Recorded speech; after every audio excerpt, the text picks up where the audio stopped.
دوستان سلام، امیدوارم که حالتون خوب باشه. امروز میخوام بیارمتون یه گوشه باحال از شهر فرانسه. اسمش وایسنبورگه.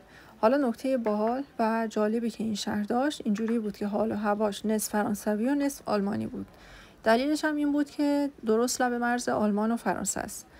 ما اول رفتیم کارلسروه و بعد با قطار محلی اومدیم وایسنبورگ. کلا نیم ساعت راه بیشتر نبود از کارلسروه و با همون دویچلند تیکتمون اومدیم و نیازی هم نبود که بلیت جدایی بخریم.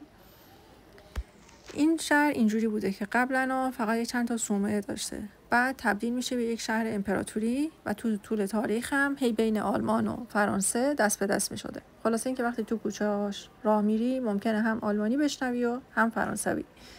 ما اول اومدیم این کلیسا اسمش بود پیق پاول و واقعا شاهکار بود، چون وقتی از بیرون بهش نگاه میکردی اون برج‌ها و شیشه‌هاش یه حس قرون وسطایی بهت میداد. وقتی هم میومدی داخل، نور که از این شیشه‌های رنگیش میومد انگار اصلا وارد یک صحنه فیلم تاریخی شدی. و سنگکاریش هم که فوق‌العاده بود. بعدش رفتیم سمت اشتادماوا در واقع اون دیوار قدیمی شهر این قسمت بود و قسمت حالا جذاب و رمانتیکش اینجا بود که رود لاوتا از وسط این دیوار و این تاق رد می شد. یه تاق آجری خیلی بزرگی داشت، هم بالای تاق میتونستی بری و این مسیر رو کامل نگاه کنی، یا اینکه کلاً کنار این کانال آب رد می شدی و برای پیاده روی واقعا عالی بود. این کانال رود لاوتا بود که از وسط شهر همجوری رد می شد، دو طرفش خونه های قدیمی و واقعا زیبا بود.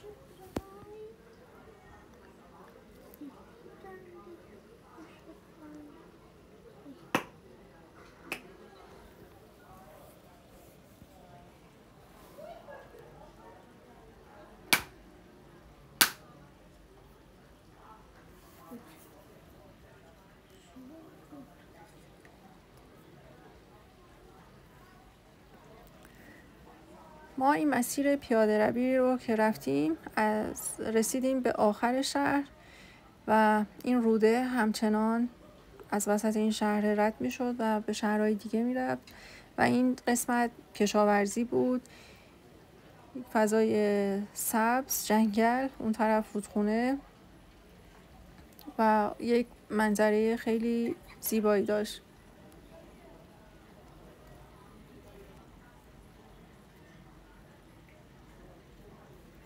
حالا این مسیر پیاده روی رو وقتی میرفتی میرسیدی به یک باغی و اسمش بود آم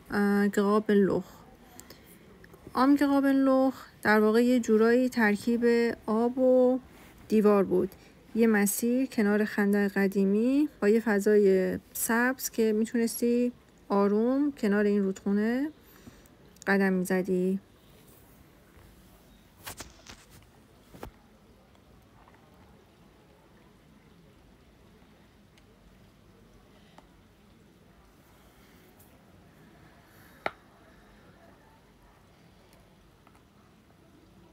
خلاصه اگر دنبال یه جای خیلی آروم و پر از داستانید، به نظرم این وایسنبورگ رو بذارید تو لیستتون، چون واقعا ارزش دیدن داره. و حالا شما بیاید به من بگید که شهری دیدین که بیاد دو فرهنگ دو کشور رو با هم قاطی کرده باشه. میتونید تو کامنت برام بنویسید، شاید سری بعد رفتیم اونجا.